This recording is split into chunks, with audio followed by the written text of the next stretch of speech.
This is the Slots and Sockets podcast, episode number 58. I am one of your hosts, IRD Moose, and my finger number partner in crime. Turbo. Happy Tuesday to you, Turbo. You said Batman version? Batman version. All right.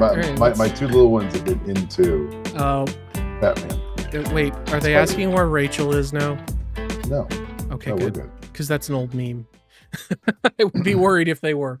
So we got a couple of interesting things that kind of came across our plate in the last couple days while we were taking an unexpected sabbatical from recording. Yeah. So let's start off with some good news. The best news we've had in a long time. PC gamers will appreciate this. Well, maybe they won't, but you should. Well, so, yeah. 20 years ago today, because we're recording this on May 6, 2025, the world came across the world's dumbest patent that ever got approved. And that was Asetek's patent for AIO cooling, where you had the pump and the block all in one. I would argue that's the second dumbest patent. The dumbest patent is Warner Brothers' patent on the Nemesis system. Sure. That is hands down the dumbest patent in gaming. So, but this is great news, because this means this opens up the market. This is so the one thing that this patent really did was stifle a lot of ingenuity and innovation, because the notion was that somebody could make this and then Asetek would have been able to just modify and refile another patent. And so a lot of companies just went along with the patent rather than evolving. So this is the reason this is helpful and good is that every time you buy an AIO, a portion of your purchase was going to Asetek, even though they did jack diddly squat. Yep. So the notion is that now your AIO manufacturer doesn't have to pay Asetek a dime. And what that also means is that it's going to be a couple of things. It's going to limit the barrier for new markets of coming into this, because they don't have to worry about paying a patent licensing fee. Two, you're going to start seeing some more evolution of AIOs. And so we're going to start seeing some changes. Now, what that means, we don't know. But if you look at, we think of fans, like PC fans over the years, and a lot has changed. It went from smaller, high speed, like a 60 or an 80 millimeter fan, with a very rudimentary, 12 volt, 3-pin adapter, even Molex adapters on some of the early versions where it was just all on and off. I mean, some of them were even 120 volt. I have a couple of computers that use 120 volt fans. Yeah, really big, giant guys, things that'll chop off your fingers. But they've gotten into larger fans. There was a time when we had really big, like 200 millimeter fans, and now we've kind of moved our standard into all these different sizes. Now we've added in lights, and we've got fan controls. You've got temperature sensors. You even start seeing where we have LCDs on them, where they're programmed. Now you're getting to the point where you're linking, and you're even sending data from your fans back wirelessly back to your PC. Yep. If we look at just the category of fans and how much has changed, there's been a lot of change. AIO coolers, other than the different types of materials that you would have used, and maybe different sizes, like a 120 or a 240, those have wildly stayed the same. So the interesting thing will be to see kind of what and how this evolves from here. But at the end of the day, everybody who's a PC gamer that likes liquid cooled AIOs should be very happy. And hopefully we see a lot of innovation in AIOs. I would love to see a plug and play where you buy radiators with a set quick connect Hmm. and quick disconnect, and can quick disconnect, you know, Different different components. components Yeah. here and there, um, and really kind of make this a very unique piece. And it would be very also kind of cool to start seeing, because one of the things we don't see a lot of, um, you see very few radiator pump combos, because those radiator pump combos kind of get close enough to being in the same patent as the Asetek. Hmm. So there's very few of those. I do believe we will probably see probably an expansion of some of that. Yeah. Um, And one of the other things that comes to mind here is a few years ago, actually several years ago, their competitors like Swift Tech and a couple of the other boutique manufacturers did try to do some of those things. And if memory serves, some of they lost them in court. never launched. Yeah, because Asetek or whomever either threatened them with legal action and they decided to stop it or whatever. Swift Tech, I think, had the most unique design because they were going along the lines of what you were saying, where it would be like a modular system where you could had a standardized set of quick disconnects, and you could add radiators, you could add a GPU block, you could add extra pumps and all of that into a system that was expandable and, the big key, serviceable. Because as you know from having previously had an open loop water cooling system, I don't care how good you seal up any water cooling system, even an AIO, it does need to be serviced. And one of the things that does tend to go wrong, and I actually had that on one of my on the I think it was an H100i that I put into a PC I built for dad years ago, back when Haswell was a thing. Um and that cooler dried out. It and it, of course, it had the old plastic corrugated tubing, and that's really where we've had any of the, for lack of a better term, innovations in AIO coolers is manufacturers figuring out better tubing, better ways to keep the water in there long term, better ways to disperse the heat in the radiator. Because where the real crux of the patent itself was that that monolithic pump block combo and the management system that controlled the fans and all that stuff. So having that design now freed, we could even see some of these things going into more traditional open loop systems where you might see somebody throw a pump block onto a with an external res on it so that they could add a GPU. Not necessarily going to be the best idea, but you it'll could. be interesting to see, because if you take away the the Asetek patent, Mm. it will be interesting. It would be interesting to hear, like, people like, you know from Corsair or Der Bauer or some of these component manufacturers, Mm. if this is really gonna change things, or if it's really not much of a difference. Like, if it's like, look, we already know how this works, we're not going to mess with tried and true. um, but I also do believe that this could be an interesting point where somebody comes up with a really cool idea and really makes something unique. Mhm. um, it will be interesting to see if this really makes a difference. There is a chance that there's nowhere, it's not a really big deal. Yeah.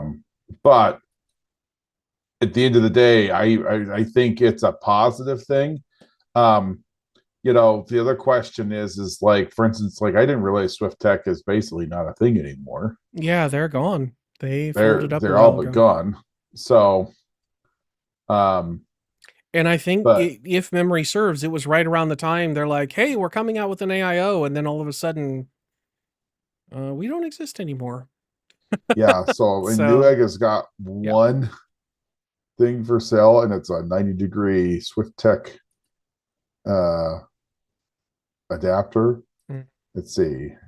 And Well, and EK's pretty Amazon much has gone nothing. at this point. I mean, they're belly up. I mean, I was looking at a water cooling kit for my system, because Interesting. my AIO kind of struggles a little bit more than I'd like, when my 9800 X3D is under load.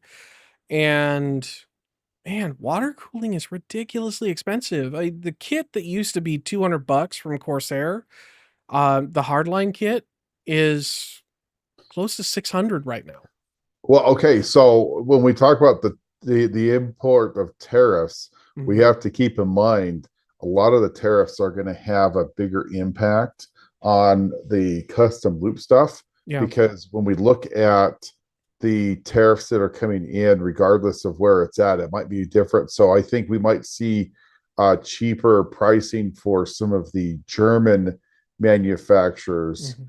Alpha Um, Cool and yeah. Alpha Cool, Bauer on his blocks, and some of those pieces. But we Mhm. have to keep in mind there still is tariffs on that. Sure. So, um, But they're you more know, around what we're used to already paying anyway. So, yeah, um, because right now tariffs are, we see a tariff on aluminum, steel, and copper. mhm. So depending on how much of those different metals you have, the problem is that um, the vast majority of your copper is just nickel plated copper on the blocks. Mhm. That's pretty common. You could get away with brass, but the highly sought after radiators are copper. So um, it's just um, it's an expensive piece. And the other half I would say is that with how good a lot of these air coolers have gotten, Mhm. it's just hard to get into that custom loop at a price point that makes sense, because you know I can get an air cooler from Thermal Right, like the Peerless Assassin, for like $35, and get Yeah, 90 it's 85% the cooling properties as a open loop. I would say well, yeah, or even a closed loop, because I mean, you look at the performance of that thermal right versus, maybe an A lot of stuff. H115i. I Well, know. yeah, I mean, compare it to my H115i. Once my AIO saturates, our temps with the same ambient temperature are basically the same. So they're moving the same amount of heat. I just paid what, $140 for mine and you paid 40. Yeah. So the only benefit I'm getting is at that point the water's ability to absorb that heat for longer, to kind of act as a sort of thermal battery, keeping the temps lower during a run, which for bursty workloads, that's great because, on yours, it heats right up and then immediately cools right down, where mine will heat up and then it'll slowly ramp down in temperature. So, Yeah. it seems like they have pretty much the same thermal capacity, but that's kind of where I'm like, well, okay, my next real step is a full blown custom loop doing, front rad and top rad, because that's really the only way. More surface area at that point is the only way to really get more cooling. And, I'm for $600, it's just not worth it to me, because I'll just deal with the fans on my GPU going crazy when it heats up. Because Yeah. pricing is nuts. So, let's see. What was the other thing we wanted to talk about there, Turbo? Okay. Well, there's not a ton. Um, Next thing what we have is AMD sort of releasing, um, and we've seen some leaks of Gorgon Point, which Mhm. is a revision of Strix Point. It's the next generation. The really big deal we're going to see with Gorgon Point is we've got 3 different versions of this on mobile. Yep. So I'm guessing we're going to have a large, medium, and small version on the mobile side, but then they have a Gorgon Point that's designed specifically for desktop. Now, the loaded question is, and what we see on Gorgon Point is going to be what it's set up for, Mhm. because I think there's a lot of people who think this is going to be a G series style, and we saw that with the 5700G. Yep. I got one of those in my server. And it's a good APU. Wasn't beating the 5800X, but it was a good APU, and this could be really interesting. The loaded question is going to be the core configuration and what we get out of that, because Yeah. you're going to need to get CU count and core count. Um, I'm gonna just throw it out there. Well, I think this is going to be a very good APU for a lot of different uses. I'm not necessarily thinking that this is going to be like a Strix Halo on desktop.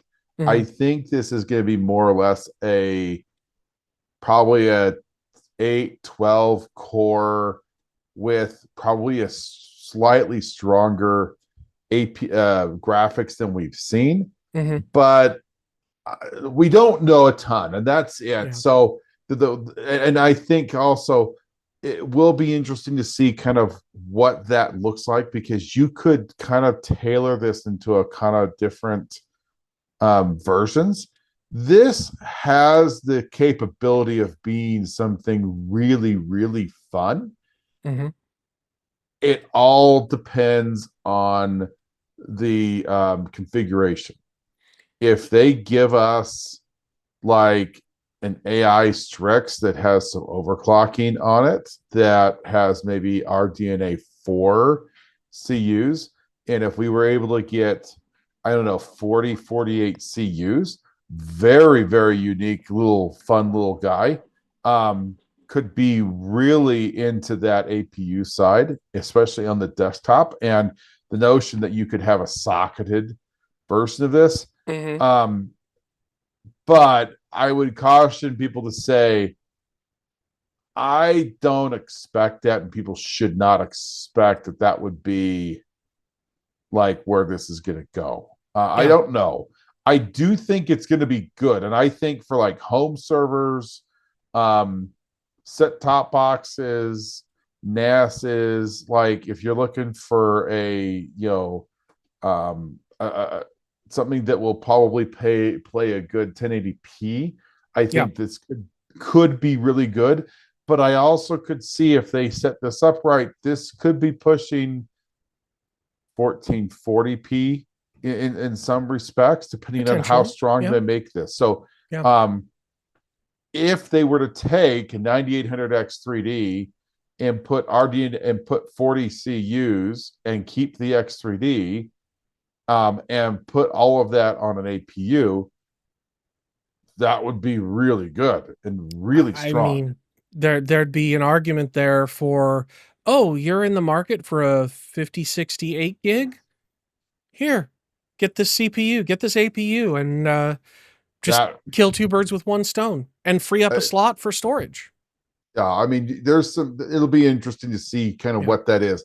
Uh, I'll just preface to say, I don't think this is going to be a lame duck. I do believe this is going to be an interesting category. Mhm. Um, but I also would just say a lot of this product category is up for final release. And so until we get a lot closer, we're not going to know how strong of where this is going to really position the marketplace.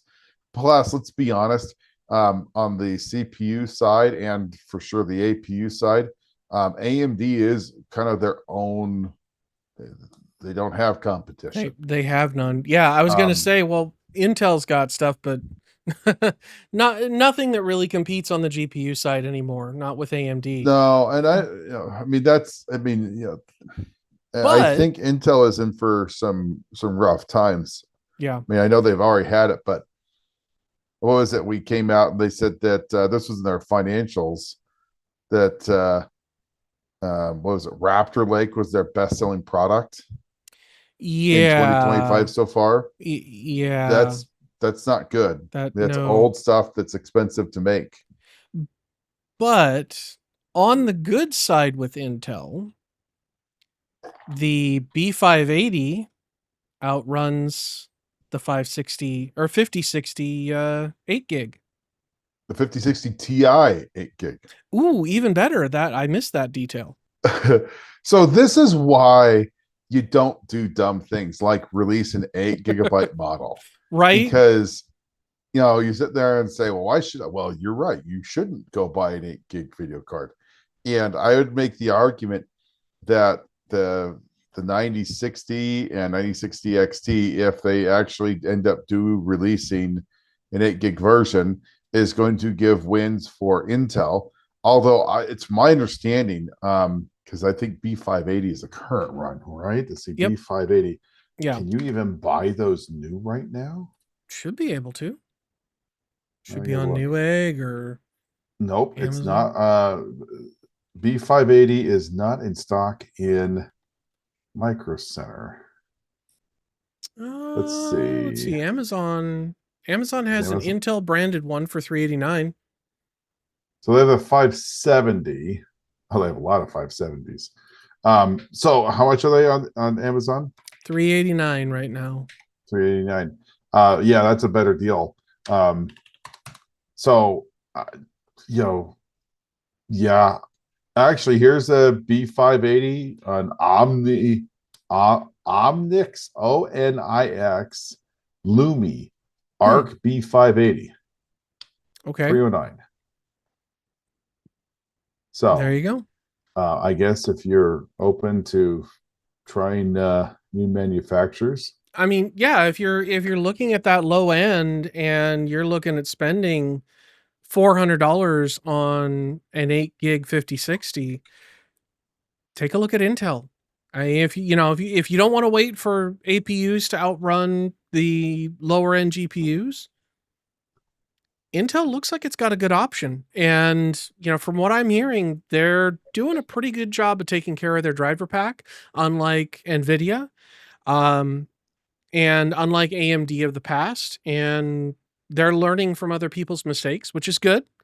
And their own mistakes with Larrabee, because that was a dumpster fire and sometimes literally a fire. I had seen fire extinguishers in the lab a couple of times. But Arc doesn't seem to be going that route. It seems like they're just kind of keeping quiet, staying low, and just putting the products out and letting them speak for themselves. And I think for once we could call this some good news for Intel because they're actually doing good stuff. yeah, I think the only reason we're bringing this up is because this is a product that Nvidia should have never released. Yep. Um, period. Yeah. Like, no questions asked. It does It's that just does dumb. not make any sense in this generation because I mean, here's the thing: when you have a mid-range card and you're playing Fortnite and they release an update, and the next 5 or 6 matches are just nothing but stuttering frames because your system is struggling uh to build the shader cache. It's just a sign that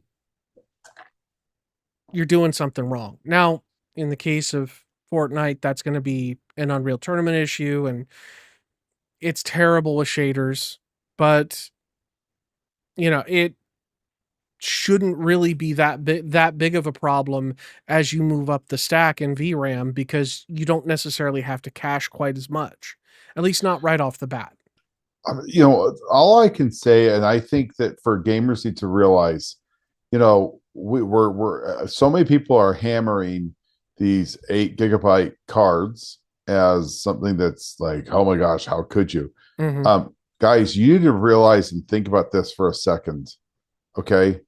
Really think about this. We're saying this now that an 8 GB model is not enough to play games with a number of games that are absolutely failing. Hmm. Guys, you're going to see with developers move that this is going to happen to your 12 GB cards here in the future. Yep. Don't do dumb things and buy a 12 GB video card. Rip Part of the reason we 3080 sit there and say, owners. well, why is the B580 better? Well, okay, you know what? You spend $300 on a video card and you get 12 gigs. I'm not gonna. I'd be like, it's not great, but it's not 8, and I'll say Hmm. it's a little bit more longevity. But I really think from a gamer's perspective, I think a lot of gamers are seeing this for what it is. Okay, but you really need to think about how your video card is going to um, age with time, because I really, really think that that's something gamers need to think about. Because right now we've got games that will crash on 8 GB cards. Okay, it's gonna happen. We're gonna start seeing, I think this is gonna be kind of the killer of some of these 30 series cards, because as this goes up, Yeah. we're only talking 2 GB difference between the 8 and the 10. And a lot of these, we're looking at 10 GB cards, like a 3080 is a 10 GB card, right? I thought it was 11. 1080. One No, the one of the 10, cards was 11. one of them is. Was it the 1080? It was 11. Um, I'm drawing a blank now. I'm not sure. It's kind of late in the evening for us for recording, so my brain's like, it's time to But shut down. but So all yeah. I'm saying is that you really need to think, is it worth the trade-off for this? Because we are going to see a number of changes that are going to be, as developers get less worried about GPU size, because now that we've got a generation and two that have much higher limits Hmm. on the VRAM, that they're like, I just use more because Yeah. everyone has that. All the new cards have it. Well, these old generations or these bad GPUs from that are 8 GB or 12 GB, Yep. the 5070 is going to age horribly. Yep. That is going to kill this card. And part of me thinks that what we might end up seeing is services that are taking a 5070 and doubling the RAM because you're almost going to need it. Hmm. Yeah, It'll be interesting to see if we start seeing some of that. I'm starting to expect that to be the case, especially with the 5080, because I mean, we have that rumor that we talked about last show where the 5080 Super might be coming out with 24 gigs. Now, we still haven't gotten any more rumors on that, but That's that a is thing. I mean, something. I'd be yeah, surprised if it's not the case. it's absolutely a thing. I mean, Yeah. Nvidia was toying with that as actually being the 5080. I think the fact that they released the 5080 at 16 gigs hacked a lot of people off, myself included, especially when they're asking $1,000 for a card that shouldn't be more than $799. I think I and the 5070. Um, all I can tell you is that there's no way I would be buying a 12 GB card. Yeah. And this goes into like even the B580. I think the only reason you could make the argument for a B580 at 12 gigabytes is that you're only spending $300 for it. But Yep. I'd make the argument that I mean, I can buy a used, 6800 XT, 7800 XT that are going to have a lot more VRAM, Hmm. that I think are going to absolutely have better longevity over the next couple of years. Yeah. And I just think it's really important for gamers to realize that RAM piece, where we're at right now, is not going to be at the same requirement. We're going to see it in 5 years. Or let me rephrase that. I don't think it's going to be the same that we're going to see in 6, 9, 12, 18 months. I don't Yeah, think we're I talking years. that's I think we're like, let's be honest. Okay. One of the things we talked about before was the trailer for GTA 6. mm-hmm. I don't think there's anybody in their right mind who thinks a 12 gigabyte video card is going to run GTA 6. No. Well, even the high-end video cards when GTA 5 released struggled. Of course, the PC port wasn't particularly well optimized at that point, but I mean, GTA 5 came out on PC right smack in the middle of the 1080 Ti era. Or well, no, that was 980 was the top card then. And it struggled with the VRAM that was in those cards. And of course, as cards have evolved and systems have improved in performance, Rockstar has kept their engine kind of up with the times and supporting some of the new stuff. And I think they've been actually testing a lot of features with GTA Online that will be in Grand Theft Auto 6. And so I think if you're in a pinch and you're on the low end and you're looking for a new card, yeah, I think the B580 is going to be a good option for you, but don't expect it to last super long or really get a good experience on more modern games as they start coming out a year, maybe 2 years from now. I think we're going to see stuff like we had with Indiana Jones where they're like, if you don't have ray tracing on your card, you can't play this. Well, And, and you know, just like that, I believe we'll see some retracing required games start popping up. There's mhm, a few out there, but not overly large amounts. Um, I really do think we're going to start seeing some movement on the VRAM because yeah. one of the things we're going to start seeing is, you got the PS5 Pro, but all of our consoles have shared system and VRAM. Like they just have system memory, not Yep. video memory like we have. The notion is that because you only have 8 gigabytes, you might have a ton of system memory, but they're using a lot of these consoles are using the vast majority of their system RAM purely for video. Hmm. Um, and when you hamper yourself with only having 8 or 12 gigabytes, it really does make the ports really poor. So it will be interesting to see, but I would, without a doubt, I would say don't even buy a 12 gigabytes right now. If you want to have something that's going to be, long in tooth and it's not going to be outdated super quick, Yeah. you better don't buy the 5070. Um, I just think Definitely it's don't gonna buy a age. 5060. I mean, the 5060 Ti 16 gig, I think, but I think that's still a bad value. Yeah. I think the best bang for your buck, honestly, from NVIDIA is going to be the 5070 Ti, The 16 gig version. Yeah. the 16 gig version. On the AMD side, I think the best bang for your buck, honestly, is going to be the 9070 non XT. Really? I Well, yeah, do. with current pricing, I think that makes a lot of sense. Yeah, that if we're talking MSRP, if everything was No, I think we're at the talking about original what you release can go price, buy today. I mean, right. Yeah, if we were talking MSRP, I would definitely say it's the 9070 XT, but I can't find any fault with what you're saying there. I mean, it with the way prices are now, like they've gone crazy. I mean, like I said a couple episodes back, I saw a 9070 XT from XFX. I don't think it was even the Merc that was over $1,100. And I'll you say know, I was really close to buying that 9070 XT I was talking to you Sunday about because mhm, they had the Sapphire Nitro Plus for $899, and I was really close to buying to pulling the trigger, and I ended up not doing it because I just didn't feel like I was going to get enough value Yeah. um, on that.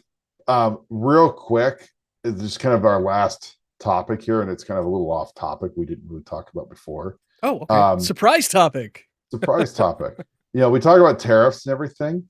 Um, so what I will say is super, super important for people to understand. Um, we've kind of maybe seen what's the word I want to say? Um, we've seen maybe some a little bit of more aggressive pricing on graphics cards. Guys, if you find a deal, okay, when I mean deal, I mean like closer to MSRP, but like still above, I think you got to jump on it. I don't think waiting, I don't think that this is going to get better in the near future. And considering how we have political sides that are trying to dig in and really make a point, I really think that we might see a bump in overall cost um, for it. Yeah. Yeah, and Um, that's I think that's something that we've been expecting for quite a while that hasn't quite hit, just because of the timing when shipments happen versus when the tariffs were applied and things like that. But I think we're kind of at the point now where we're going to start seeing prices climb up because of the tariffs, not just because everybody's buying hardware and going crazy trying to drain the market of supply.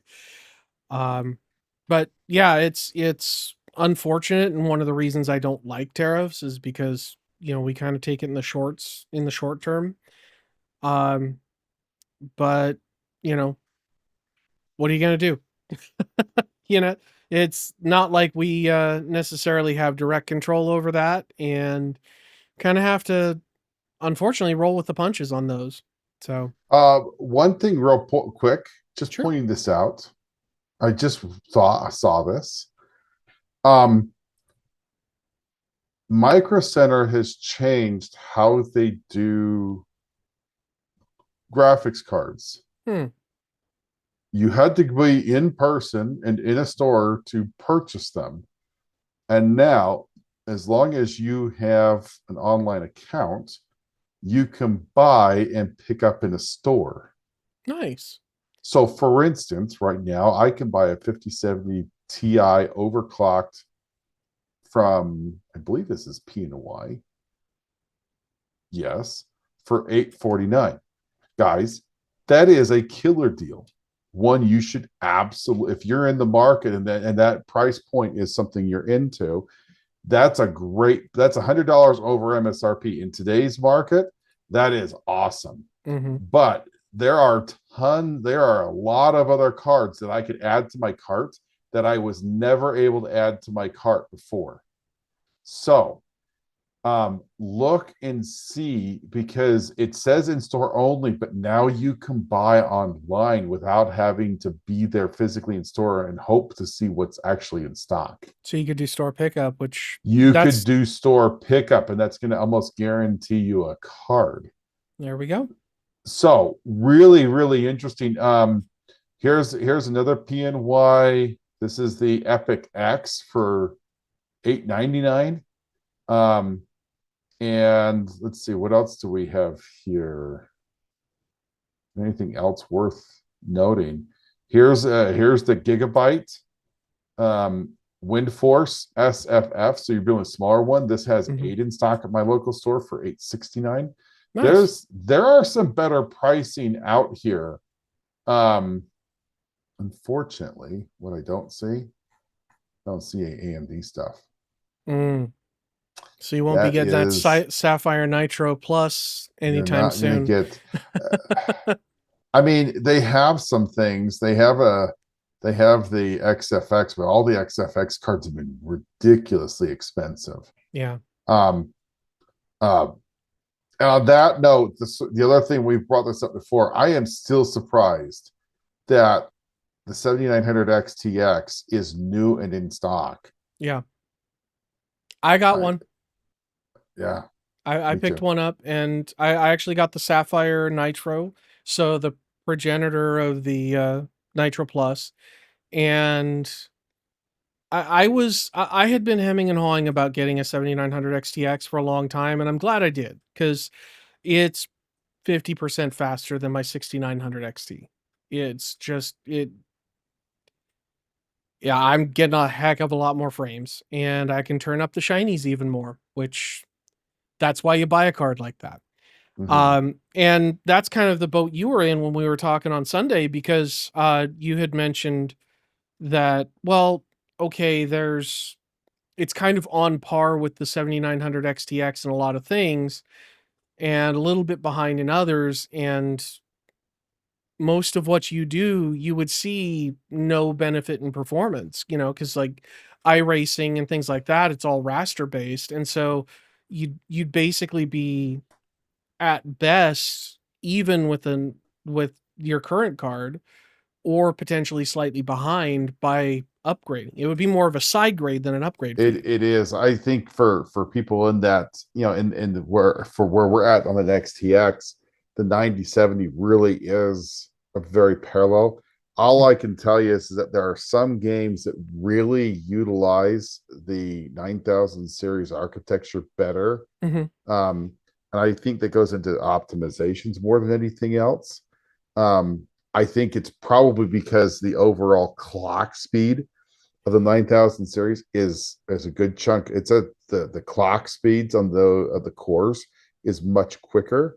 Mm-hmm. And so I think the games that really like that quick snappiness, I will say the reviews of the 9070 and the 9070 XT are really good.